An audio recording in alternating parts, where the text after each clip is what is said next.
నమస్కారం. ప్రతిధ్వనికి స్వాగతం. క్రికెట్ ఈ ఆట అంటేనే బ్యాటుకు బంతికి మధ్య పోరాటం.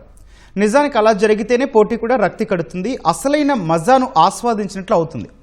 కానీ ప్రస్తుత ఐపీఎల్ ట్రెండ్ చూస్తుంటే నిజంగా సమతూకం కనిపిస్తోందా? కారణం, ఒకప్పుడు 200 చేస్తే సగం మ్యాచ్ గెలిచినట్లే అనుకునేవాళ్ళు. కానీ ఇప్పుడు 200, 250 పైచిలకు కూడా సేఫ్ స్కోర్ కాదు. భారీ లక్ష్యాలు ఉఫ్ అని కరిగిపోతున్నాయి, రికార్డులు చెరిగిపోతున్నాయి. బ్యాటర్లకు వీరతాళ్లు, బౌలర్లకు నీరసాలు అన్నట్లు మారిన ఐపీఎల్ ధమాకాలో బూమ్రా లాంటి మేటి పేసర్ సగటు కూడా ఈ సీజన్లో 132కు పడిపోయింది. ఇక ఢిల్లీ పంజాబ్ మ్యాచ్లో 529 పరుగులు నమోదైన రాని కిక్కు తక్కువ స్కోర్లు నమోదైన లక్నో, కోల్కతా పోరులో కనిపించింది. మరి బ్యాటర్ల ఈ విధ్వంసం క్రికెట్ నెట్టు తీసుకెళ్తోంది. చివరికి బ్యాటింగ్ క్లాస్, ఫ్యూచర్ పరిస్థితి ఏంటి? ఇదే అంశంపై నేటి ప్రతిధ్వని. ఈరోజు చర్చలో పాల్గొంటున్న వారు రాకేష్ దేవరెడ్డి గారు, క్రికెట్ కోచ్ అట్లాగే వ్యాఖ్యాత. నమస్తే రాకేష్ గారు. రాకేష్ గారు, ఐపీఎల్ చూస్తూ ఉన్నాము, మీ పరిశీలన ఏంటి? బ్యాటర్లు ఈ రేంజ్లో డామినేషన్ చేస్తూ ఉన్నారు, ఈ డామినేషన్కి రీజన్ ఏంటి? అట్లాగే పిచ్లు కానీ రూల్స్ ఏమైనా మారాయా? ఏమనుకోవాలి? యాక్చువల్లీ మనము కేవలం ఐపీఎల్ మాత్రమే కాదు, మన రీసెంట్ గా జరిగిన T20 వరల్డ్ కప్, అది కూడా ఇండియా అండ్ శ్రీలంకలో జరిగింది. ఆ వరల్డ్ కప్ ని గమనించినా కూడా లాస్ట్ వెస్టిండీస్ అండ్ అమెరికాలో జరిగిన వరల్డ్ కప్ కంటే బెటర్ గా జరిగింది. బ్యాటర్స్ ఇంకా ఎక్కువ డామినేట్ చేసారు. And at the same time మనం ఇక్కడ గమనించాల్సిన విషయం ఏంటంటే ఐసీసీ కూడా కొంచెం బ్యాటింగ్ ఫ్రెండ్లీ వికెట్స్ ని తయారు చేసింది అనేది చాలా మంది experts like Nasser Hussain, Michael Atherton, లేదంటే కొంతమంది ఫార్మర్ ఆస్ట్రేలియన్ క్రికెటర్స్ కూడా చెప్పడం చూసాం. సో ఇప్పుడు ఈ ప్రస్తుతం ఐపీఎల్ లో చూస్తే కేవలం ఇప్పటి వరకు జస్ట్ ఓవర్ హాఫ్ ఐపీఎల్ పూర్తయిపోయింది. చాలా సందర్భాల్లో మెజారిటీ ఆఫ్ ద టైమ్స్ రెండు టీంలు, ఒకవేళ టీం ఓడిపోయినా టీం గెలిచినా కూడా మెజారిటీ ఆఫ్ ద టైమ్స్ 200 పరుగులు, అంటే ఒక మ్యాచ్ లో 400 రన్స్ కంటే ఎక్కువ మెజారిటీ ఆఫ్ ద టైమ్స్ వచ్చింది. దానికి కొన్ని కారణాలు ఉన్నాయి. ఒకటి, క్రికెట్ ఇప్పుడు it is not just a game. Cricket అనేది కేవలం ఒక క్రీడ మాత్రమే కాదు. ఐపీఎల్ వచ్చిన తర్వాత క్రికెట్ అనేది ఒక బిజినెస్, ఒక మార్కెట్. దాని వాల్యూ ఏందో మనం చూసినాం. ఆర్సీబీ 15,000 కోట్లకు అమ్ముడుపోయింది. రాజస్థాన్ రాయల్స్ కూడా ఆల్మోస్ట్ అంతే రేంజ్. ఆర్సీబీ 16, ఇది ఒక 15,000 కోట్లు. If I'm little bit wrong, subject to correction numbers లో, బట్ 1,000 కోట్లలో వాటి వాల్యూ ఉంది. సో ఖచ్చితంగా ఇది ఒక బిజినెస్ లాగా మారిపోయింది. అండ్ అడ్వర్టైజ్మెంట్స్ కూడా రావాలి అని అంటే, అట్ ద సేమ్ టైం ప్రేక్షకులను కూడా ఆకట్టుకోవాలని అంటే ఖచ్చితంగా సిక్సర్లు, 4లు, బాల్ గాల్లో ఉండడం, బాల్ బౌండరీ దాటిపోవడం, బాల్ ప్రేక్షకుల్లో ఉన్నప్పుడే ఆ మజాని ఎంజాయ్ చేస్తున్నారు. సో క్రికెట్ రూపాంతరం చెందుతూ వస్తుంది. కాకపోతే ఇక్కడ బౌలర్స్ విషయంలో మీరు ఇందాక చెప్తున్నట్టు బుమ్రా లాంటి ప్లేయర్స్ యావరేజ్ చాలా ఎక్కువ ఉండడం, లేదంటే వాళ్ళ ఎకానమీ కూడా చాలా ఎక్కువ ఉండడం, వాళ్ళ ఇంపార్టెన్స్ తగ్గిపోవడం అనేది మాట్లాడుతున్నాం. కానీ కొంతమంది బౌలర్స్ మీరు చూడండి, ఇంత బ్యాటింగ్ డామినేటింగ్ క్రికెట్ లో కూడా వాళ్ళు వాళ్ళ స్కిల్ ని, వాళ్ళ నైపుణ్యాన్ని, వాళ్ళ వేరియేషన్స్ ని వాళ్ళు ఇంప్రూవ్ చేసుకొని వస్తున్నారు.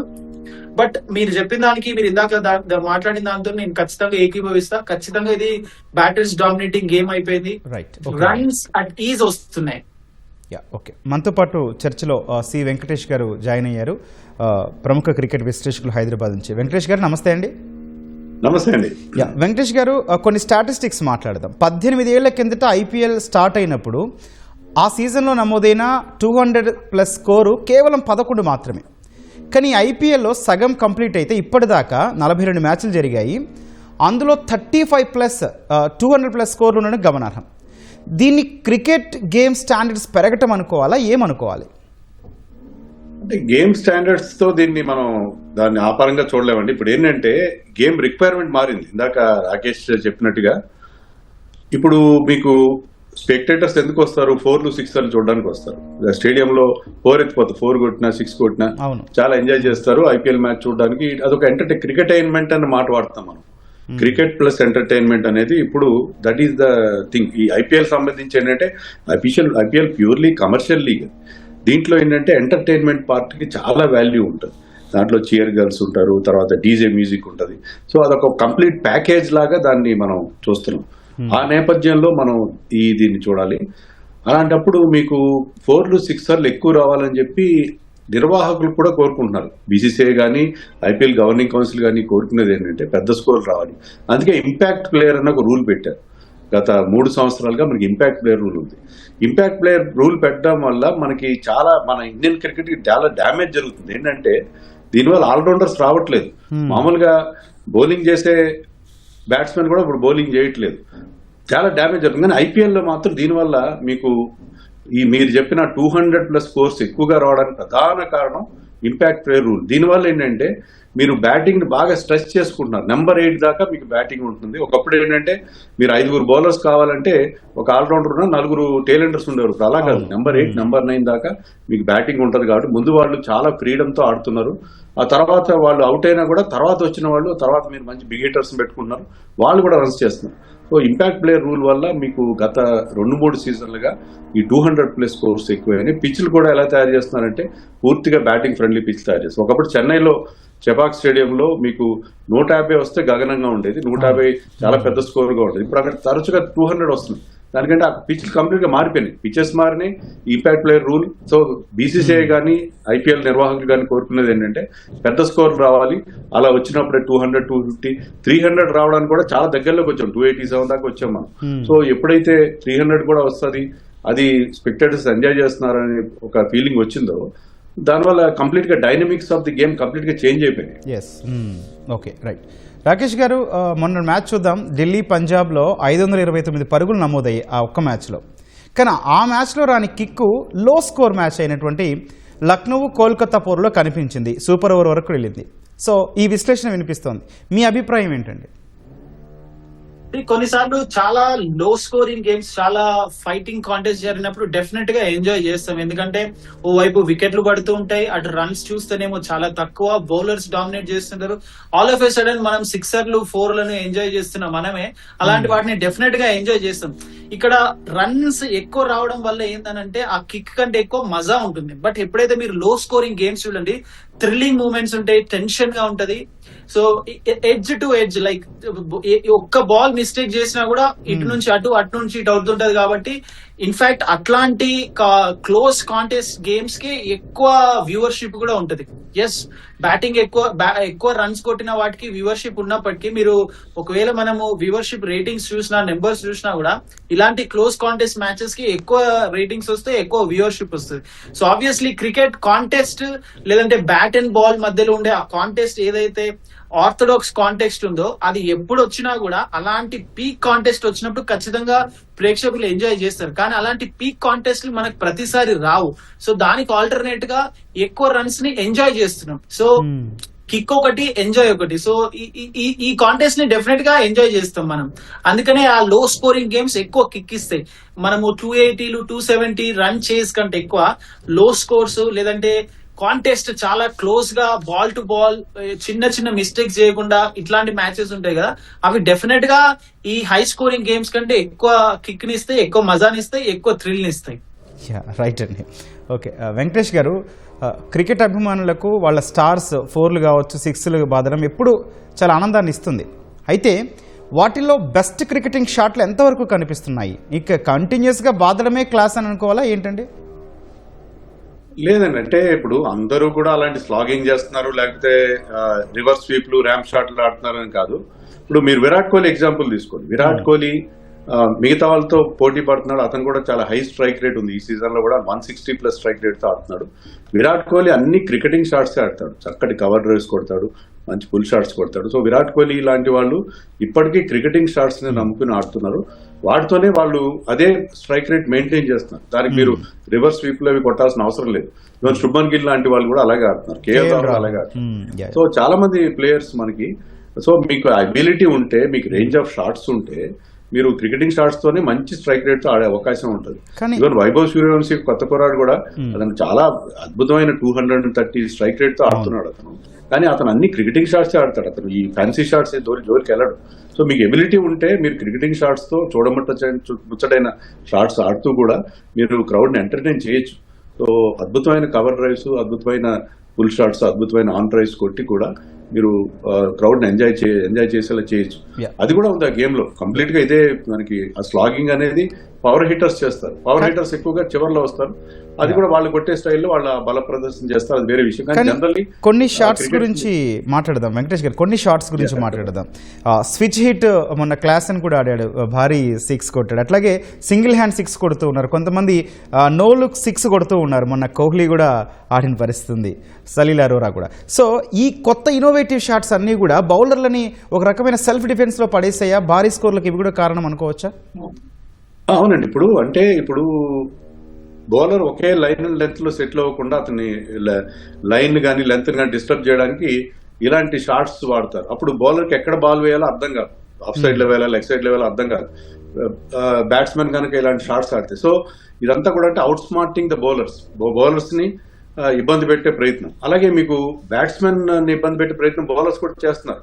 సో బ్యాటింగ్ ఎలాగైతే ఎవాల్వ్ అయ్యి కొత్త ధోరణులు వస్తున్నాయో, మీరు కృణాల్ పాండ్యా తీసుకోండి ఎగ్జాంపుల్. కృణాల్ పాండ్యా స్పిన్నర్, కానీ అతను బౌన్సర్లు వేస్తున్నాడు, బౌన్సర్లు వేసి వికెట్లు తీస్తున్నాడు, సర్ప్రైజ్ చేస్తున్నాడు. అతని వేగం, బౌలింగ్ వేగం 120 కిలోమీటర్స్ వేగంలో బౌలింగ్ చేస్తున్నాడు. మామూలుగా మీకు స్పిన్నర్ అనేవాడు 100 లోపల ఉంటుంది, వాళ్ళు ఎప్పుడు 80-90 ఆ రేంజ్ లోనే ఉంటుంది. సో అతను ఆ వేరియేషన్ లో ట్రాజెక్టరీతో బౌలింగ్ చేస్తున్నాడు, సైడ్ ఆర్మ్ బౌలింగ్ చేస్తున్నాడు. సో బౌలర్స్ కూడా వాళ్ళ ధోరణి మార్చుకుని వాళ్ళు కూడా they are keeping the batsmen guessing. So వీళ్ళు కూడా బౌలర్స్ కూడా ఎవాల్వ్ కావాలి, మారిన ట్రెండ్స్ ప్రకారం వాళ్ళు కూడా బ్యాట్స్మెన్ ని సర్ప్రైజ్ చేయాలి. ఆ రకమైన వేరియేషన్స్, ఆ రకమైన ఇన్నోవేషన్స్ బౌలర్స్ కూడా చేస్తున్నారు. So this is all part of the game. ఎందుకంటే T20 గేమ్ లో మీరు రాణించాలంటే సర్ప్రైజ్ ఎలిమెంట్ తీసుకురావాలి. సో అదే మనం ఇక్కడ చూస్తున్నాం. రైట్ అండి. వెంకటేష్ గారు, IPL వల్ల T20 ప్లేయర్లు అయితే చాలా దండిగా దొరుకుతున్నారు. కానీ ఒక క్వశ్చన్, కుదురుగా రోజంతా ఆడే టెస్ట్ ప్లేయర్లు లేదా ఓపెనింగ్ దిగి 50 ఓవర్స్ ఆడే నాట్అవుట్గా నిలిచే ఓపెనర్లు తయారవ్వట్లేదు అన్న విశ్లేషణ కూడా ఉంది. మీరేమంటారండి? అది చాలా కరెక్ట్ అబ్జర్వేషన్ అండి. ఎందుకంటే మీరు చూడండి, మనం లాస్ట్ 2 వరల్డ్ కప్స్ గెలిచాం T20లో. 2024లో గెలిచాం, మళ్ళీ రీసెంట్ గా ఈ ఇయర్ కూడా గెలిచాం. సో ఇక్కడ T20లో మన పర్ఫార్మెన్స్ బాగుంది బికాస్ ఆఫ్ ఐపీఎల్ ద్వారా మన బౌలర్ టాలెంట్ ఎమర్జ్ అవుతుంది, మనం గెలుస్తున్న బాగానే ఉంది. కానీ టెస్ట్ మ్యాచ్ల్లో మనం ఎప్పుడు లేనట్టుగా సొంత గడ్డపై వరుసగా సిరీస్లు ఓడిపోతున్నాం. ఎప్పుడు లేనట్టుగా వరుసగా 3 మ్యాచ్లు ఉంటే 3 మ్యాచ్ల సిరీస్ లో మనని వైట్ వాష్, న్యూజిలాండ్ వాళ్ళు లాంటి వాళ్ళు వైట్ వాష్ చేస్తారు. ఇది చాలా దారుణమైన పరిస్థితి అండి. సో మనకి ఇలాంటి సిచ్యువేషన్ నుంచి బయటపడాలంటే మనం టెస్ట్ క్రికెట్ తో పాటు రంజీ ట్రాఫీకి వాటికి కూడా చాలా ఇంపార్టెన్స్ ఇవ్వాలి. Right, okay. రాకేష్ గారు, ఒక కీలక విషయం ఏంటంటే వరల్డ్లోని ది బెస్ట్ బుమ్రా బౌలింగ్లో, అట్లాంటి పేస్ గుర్రం కూడా ఐపీఎల్లో చాలా సాధారణంగా కనిపిస్తున్నాడు. మరి ఎంతోమంది పేసర్లు కూడా ఉన్నారు ఆ జాబితాలో. ఇలానే ఉంటే బౌలింగ్ వైపు ఫ్యూచర్లో ఎవరైనా వస్తారంటారా? అసలు బౌలింగ్ ఆప్షన్ ఎంచుకోవడానికి ఇంట్రెస్ట్ చూపిస్తారా? డెఫినెట్ గా చూపిస్తారు. ఎందుకంటే మీరు బుమ్రా విషయాన్ని తీసుకోండి, ఈ సీజన్ లో ఫస్ట్ 4 మ్యాచెస్ వరకు తనకు ఒక్క వికెట్ కూడా లేదు. And at the same time Vaibhav Suryavanshi లాంటి యంగ్ ప్లేయర్ తన బౌలింగ్ లో ఫస్ట్ బాల్ 6 కొట్టి తనకి ఒకటే ఓవర్ లో 2 6లు కూడా కొట్టడం చూసినాం.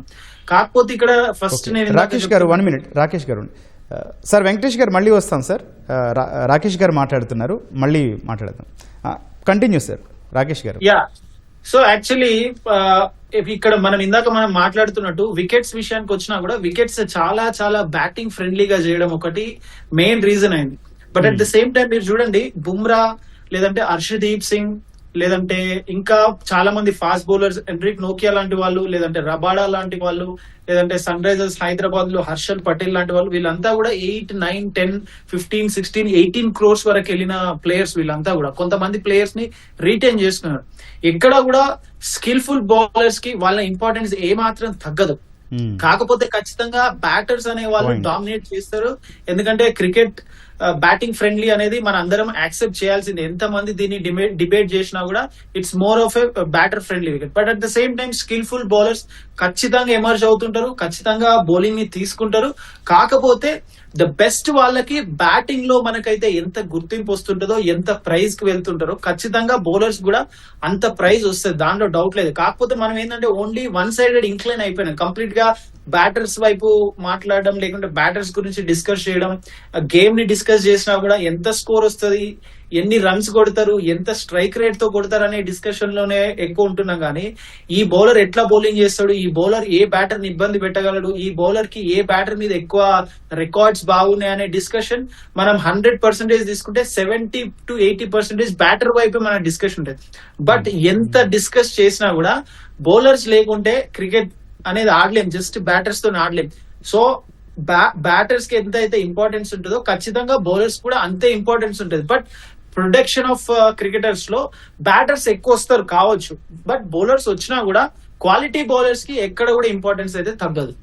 అట్లాగే రాకేష్ గారు ఒక పాయింట్ కూడా చేద్దాం, ఈ లిస్ట్లో స్పిన్నర్స్ కూడా ఉంటారా? ఎందుకంటే మీ అబ్జర్వేషన్ ఏంటి, పవర్ ప్లేలో బౌలింగ్ చేయడానికి స్పిన్నర్లు ఇంట్రెస్టింగ్గా ఉన్నారా, కోచ్లు ఆ స్పిన్నర్ని దింపడానికి ఆసక్తిగా ఉన్నారా? మీ అబ్జర్వేషన్ ఏంటి?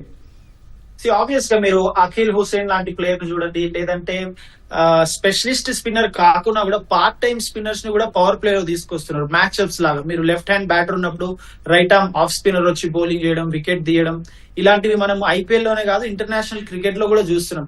ఎలా అయితే మనం బుమ్రా, రబాడా లేదంటే ఇలాంటి ఫాస్ట్ బౌలర్స్ గురించి ఇందాక మాట్లాడినామో, స్పిన్నర్స్ కూడా డామినేట్ చేస్తారు, దాంట్లో ఎట్లాంటి డౌట్ లేదు. మీరు కొంతమంది డిఫరెంట్ కైండ్స్ ఆఫ్ స్పిన్నర్స్ ఈ సీజన్ లో మనము వరుణ్ చక్రవర్తి లేదంటే రషీద్ ఖాన్ లాంటి వాళ్ళ నుంచి ఎక్కువ ఇంపాక్ట్ చూడకపోయినప్పటికీ కొంతమంది కొత్త ప్లేయర్స్ నుంచి ఇంపాక్ట్ చూసినాం. ఇన్ఫాక్ట్ ఆ సూపర్ ఓవర్లను అయితే సునీల్ నారాయణ ఎంత ఎక్స్ట్రాడినరీ బౌలింగ్ చేశాడు కూడా. సో డెఫినెట్ గా స్పిన్నర్స్ కూడా ఇంపార్టెన్స్ ఉంటుంది. And going forward specialist power play లో బౌలింగ్ చేసే వాళ్ళు లేదంటే ఫీల్డ్ రెస్ట్రిక్షన్ ఉన్నప్పుడు ఎట్లా బౌలింగ్ చేయాలనే స్కిల్ ని నేర్చుకుని స్పిన్నర్స్ కూడా వస్తారు. మీరు చూడండి మన యుజీ చహల్ తనకు ఎంత డామినేటింగ్ చేస్తాడో, 100+ వికెట్స్ ఉన్నాయి ఐపీఎల్ లో, 200+ మ్యాచెస్ ఆడింది. సో స్పిన్నర్స్ కూడా స్కిల్ఫుల్ ఉంటే ఖచ్చితంగా వాళ్ళకు కూడా ఇంపార్టెన్స్ ఉంటుంది, దాంట్లో డౌటే లేదు. వెంకటేష్ గారు ఇందాక చెప్తూ ఉన్నారు మనకి ఐపీఎల్ వల్ల T20 స్పెషలిస్ట్ దొరుకుతున్నారు, కానీ టెస్ట్ ప్లేయర్స్ రోజంతా ఆడేట్టు 5 రోజులు ఆడేట్లు లేదా ఓపెనింగ్ దిగి 50 ఓవర్స్ కూడా నాట్అవుట్గా ఉండే ఓపెనర్లు రావట్లేదని ఒక విశ్లేషణ ఉంది. ఏం చెప్తారు సార్? డెఫినెట్గా అండి, దానివల్ల మనకి ఏంటంటే ఇప్పుడు కొత్తగా వచ్చే కుర్రాళ్ళు కూడా ఏంటంటే IPL kind of stroke play ఆడాలని ప్రయత్నం, పేషెన్స్ లేదు. ఇన్నింగ్స్ బిల్డ్ చేయాలి. మీరు టెస్ట్ మ్యాచ్ ఆడాలంటే ఇటుక మీద ఇటుక పేర్చినట్టుగా ఇన్నింగ్స్ బిల్డ్ చేస్తూ పేషెన్స్ కావాలి, రోజంతా బ్యాటింగ్ చేయగలిగే ఒక ఫిట్నెస్ కావాలి, అంత మీకు ఆ టెంపర్మెంట్ కూడా కావాలి. అలాంటి టెంపర్మెంట్ ఇప్పుడున్న ప్లేయర్స్ లో మనకి చాలా వరకు కనబడట్లేదు. వాళ్ళంటే ఐపీఎల్ కాంట్రాక్ట్ వస్తే చాలు లైఫ్ సెటిల్ అయిపోతుంది అన్న ఒక ఫీలింగ్ ఉంది, అది కెరీర్ ఆప్షన్ గా ఉంది. మీరు దానివల్ల ఏంటంటే ఈ టెస్ట్ స్పెషలిస్ట్ కొంతమంది ఉంటారు. ఇప్పుడు ఆకిబ్ నబీ అని ఇప్పుడు ఢిల్లీ టీంలో ఉన్నాడు, అతను బ్రహ్మాండంగా రంజీ ట్రోఫీలో అద్భుతంగా వికెట్లు తీసి జమ్మూ కాశ్మీర్ కి రంజీ ట్రోఫీ టైటిల్ గెలిపించి పెట్టాడు. అలాంటి వాళ్ళు చాలా మంది ఉన్నారు. ఒకప్పుడు చిత్తేశ్వర్ పూజారా ఉండేవాడు, తర్వాత మీకు అభినవ్ ఈశ్వరన్ అని ఒక బ్యాట్స్మెన్ ఉన్నాడు. సో వీళ్ళు టెస్ట్ స్పెషలిస్టులు ఎవరైతే ఉన్నారో వాళ్ళకి ఎంకరేజ్ చేయాలి, వాళ్ళకి బెటర్ కాంట్రాక్ట్స్ ఇవ్వాలి. ఇప్పుడు బీసీసీఐ సెంట్రల్ కాంట్రాక్ట్స్ ఇచ్చినప్పుడు వాళ్ళకి ఐపీఎల్ కాంట్రాక్ట్ లేకపోయినా, ఇప్పుడు అభిమన్యు ఈశ్వరన్కి ఐపీఎల్ కాంట్రాక్ట్ ఉండదు. అలాగే మీకు చాలా మంది కొంతమంది టెస్ట్ స్పెషలిస్టులు ఎవరైతే ఉంటారో వాళ్ళు ఐపీఎల్ ద్వారా వచ్చే డబ్బుతో కంపేర్ చేస్తే వాళ్ళకి వచ్చే డబ్బు చాలా తక్కువ. ఎవరైతే రంజీ ట్రోఫీలో రెడ్ బాల్ క్రికెట్ లో బాగా ఆడుతున్నారో వాళ్ళకి చాలా ఎక్కువ అమౌంట్ తో కాంట్రాక్ట్ ఇచ్చి కాంపెన్సేట్ చేసి వాళ్ళు ఐపీఎల్ ఆడకపోయినా ఈ రెడ్ బాల్ క్రికెట్ నమ్ముకుని ఆడితే మీకు బెటర్ గా ఉంటది మీ కెరియర్ అనే రకమైన ఒక ఇంప్రెషన్ బీసీసీఐ కలిగిస్తే మనకి red ball cricket test match ఆడే ప్లేయర్స్ కూడా అందువచ్చే అవకాశం. వెంకటేష్ గారు అట్లాగే ఇప్పటికే మనకి చూస్తున్నాం డాట్ బాల్స్ వేస్తూ బ్యాటర్లను ఇబ్బంది పెడుతున్న బౌలర్లు కూడా ఉన్నారు. షమీ తీసుకోవచ్చు, ప్రిన్స్ యాదవ్ లాంటి వాళ్ళు మనం గమనించాల్సిన అంశాలు ఉన్నాయండి. డెఫినెట్ గా ఉన్నాయండి. ఇప్పుడు భువనేశ్వర్ కుమార్ 36 సంవత్సరాలు వచ్చినా ఎంత అక్యురేట్ గా బౌలింగ్ చేస్తున్నాడు, అలాగే ఎంత బాగా అడాప్ట్ చేసుకున్నాడు కొత్త గేమ్. అతను మొదటి నుంచి ఆడుతున్నాడు ఐపీఎల్. అలాగే మీకు మొహసిన్ ఖాన్ అని చెప్పి ఎల్ఎస్జీలో బౌలర్ ఉన్నాడు, అతను 3 మెయిడెన్ ఓవర్లు వేసాడు. మెయిడెన్ ఓవర్ అనేది చాలా అరుదైన విషయం. ఈవెన్ వైభవ్ సూర్యవంశీకి మెయిడెన్ ఓవర్ వేసి ఆఖరి బాల్ వికెట్ కూడా తీశాడు. సో ఇలాంటి స్కిల్స్ అంటే మీరు వేరియేషన్స్ డెవలప్ చేసుకుంటే, ఇప్పుడు కొత్తగా వైడ్ యార్కర్ చాలా ఎక్కువగా, స్టంప్ లైన్ యార్కర్ కాకుండా వైడ్ యార్కర్ ఎక్కువ మంది బౌలర్స్ యూజ్ చేస్తున్నారు, దానివల్ల సక్సెస్ అవుతున్నారు. సో స్లోయర్ బౌన్సర్ యూజ్ చేస్తున్నారు. సో మీరు వేరియేషన్స్ వేసి if you can keep the batsmen guessing, next ball ఎక్కడ వస్తుంది ఏమేస్తాడని గెస్సింగ్ లో పెట్టగలిగితే ఇప్పటికీ బౌలర్స్ ఎఫెక్టివ్నెస్ ఉంటుంది. ప్రిన్స్ యాదవ్ లాంటి ఒక అన్క్యాప్ ప్లేయర్ అద్భుతంగా రాణిస్తున్నాడు. సో మనకి చాలా మంది ఇప్పటికీ బౌలర్స్ రాణించకపోవడం లేదు. మీరు మోస్ట్ వాల్యుబుల్ ప్లేయర్ రేస్ లో 3 బౌలర్స్ ఉన్నారు, 2 బ్యాట్స్మెన్ ఉన్నారు ఇప్పుడు. సో బౌలింగ్ లో కూడా స్కిల్ ప్రకారం చాలా మంది బాగా పర్ఫామ్ చేస్తూనే ఉన్నారు. రాకేష్ గారు చివరిగా చెప్పండి, ధోని కెప్టెన్స్లో సిఎస్కే తీసుకుందాం, రోహిత్ శర్మ ముంబై ఇండియన్స్ తిరుగులేని విజయాలు సాధించిన జట్లు వాళ్ళ నాయకత్వంలో. కానీ ఈరోజు ఎందుకండి ఇలా చతికిల పడిపోయి నాయకత్వ లోపం కనిపిస్తోందా? చెన్నై విషయానికి ముంబై విషయాలకి కంపేర్ చేస్తే రెండు డిఫరెంట్ సినారియోస్ ఉన్నాయి. మీరు చెన్నై విషయానికి వస్తే మీరు 2008 నుంచి చూస్తే ఇప్పటి వరకు కూడా ఈవెన్ టిల్ నౌ చెన్నై అంటే ధోని, ధోని అంటే చెన్నై లాగా. మధ్యలో కెప్టెన్స్ నాకు గుర్తుండి ధోని కాకుండా చెన్నైకి కెప్టెన్ చేసింది సురేష్ రైనా, ఆ తర్వాత ఋతురాజ్ గైక్వాడ్, మధ్యలో రవీంద్ర జడేజా, అంతే, వేరే ఎవరు లేరు. సో చెన్నై విషయానికి వస్తే కంప్లీట్ గా ధోని బేస్డ్ గా అక్కడ కోచ్ ఉన్నా కూడా నామమాత్రంగానే ఉంటాడు స్టీఫెన్ ఫ్లెమింగ్ అనేది మనందరం యాక్సెప్ట్ చేస్తాం. ఒకవేళ అది యాక్సెప్ట్ చేయని ఎవరైనా అన్నా కూడా యాక్సెప్ట్ చేయాల్సిందే. బట్ ఈ సీజన్ లో లేదంటే లాస్ట్ కపుల్ ఆఫ్ సీజన్స్ నుంచి వాళ్ళు గ్రూమ్ చేయడానికి ప్రయత్నిస్తున్నారు, బట్ వాళ్ళు అనుకున్న ఎక్స్పెక్టేషన్స్ రావట్లేదు. Plus at the same time వాళ్ళు లాస్ట్ సీజన్ లో ఆప్షన్ లో వాళ్ళు చేసిన కొన్ని మిస్టేక్స్ కావచ్చు, లేదంటే ఈ సీజన్ లో ఆప్షన్ లో వాళ్ళు చేసిన మిస్టేక్స్ కావచ్చు, కంప్లీట్ గా టీమ్ అంతా కూడా రీబిల్డ్ చేసే ప్రయత్నంలో చెన్నై సూపర్ కింగ్స్ ఉంది. వెరేజ్ ముంబై విషయానికి వస్తే ఎప్పుడైతే గుజరాత్ నుంచి హార్దిక్ పాండ్యాని తీసుకొచ్చి రోహిత్ శర్మని పక్కన పెట్టి ఆ తర్వాత తను ఇండియాకి కెప్టెన్ అవుతాడు అనుకున్న టైంలో తను ఇంజురీ ఉంది, హార్దిక్ పాండ్యా కెప్టెన్ అవుతాడు ఇండియాకి అనుకుని తనని తీసుకొచ్చారు. తర్వాత గంభీర్ కోచ్ కి వచ్చిన తర్వాత గంభీర్ హార్దిక్ పాండ్యన్ కాదు సూర్యకుమార్ ని అనడం, ఆ తర్వాత సూర్యకుమార్ కి కూడా ముంబై ఇండియన్స్ కెప్టెన్స్ ఇవ్వకుండా తననే కంటిన్యూ చేయడం, ప్లస్ వాళ్ళ దగ్గర కూడా టీమ్ సెలెక్షన్ లో కొన్ని డిఫరెంట్ ఆఫ్ ఒపీనియన్స్ ఉండడం, లేదంటే coaching staff and Hardik Pandya లేదంటే రోహిత్ శర్మ ఇదంతా కూడా రీగ్రూప్ అవ్వడానికి టైం పడుతుంది అనే విధంగా అనిపించడం. Plus at the same time ఈ సీజన్ లో చూస్తే మనం బుమ్రా ఇనిషియల్ కొన్ని మ్యాచెస్ లో మీరు చూడండి బుమ్రా సరిగా ఆడలే, సూర్య సరిగా ఆడలే, ఆ తర్వాత మధ్యలో కొంతమంది ప్లేయర్స్ రాలేదు. సో రెండు ఎక్స్ట్రీమ్ సినారియోస్ ఉన్నాయి.